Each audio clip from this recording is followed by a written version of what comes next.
मुस्लिम personal law board शुरू से इस मामले में था, जेपीसी के सामने भी पेश हुए थे और इस मामले को हमेशा से उठाते रहे। तो उनका being umbrella organisation of Muslim bodies, ये चैलेंज करना एक तरह से वो वाजिब था।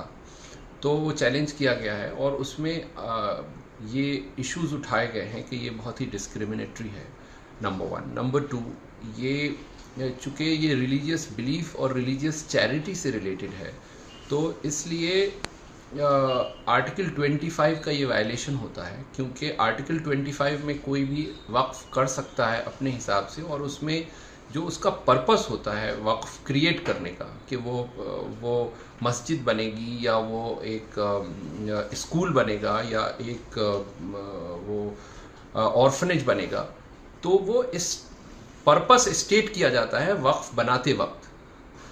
तो और फिर आर्टिकल 26 में उसको एडमिनिस्टर करने का फंडामेंटल राइट है।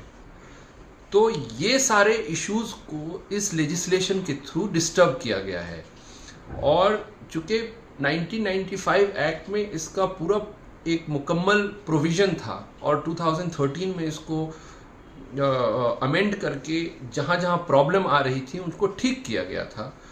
लिमिटेशन एक्ट से प्रोटेक्टेड थी वो प्रॉपर्टी।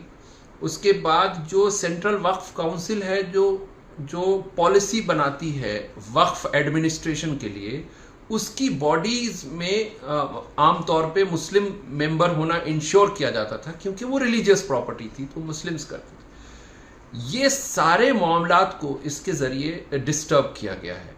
तो एक तरह से जो पूरा स्कीम था वक्फ का, चाहे उसको रिलीजियस तरीके से देखें या फिर उसको जो स्टैट्यूटरी प्रोविजंस बने 1995 के और उसमें अमेंडमेंट हुए, तो स्टैट्यूटरी प्रोविजंस के बैकग्राउंड में देखें या प्योरली रिलीजियस पर्पस के से देखें, तो इन दोनों एरियाज को इस अमेंडमेंट के जरिए डिस्टर्ब किया गया है।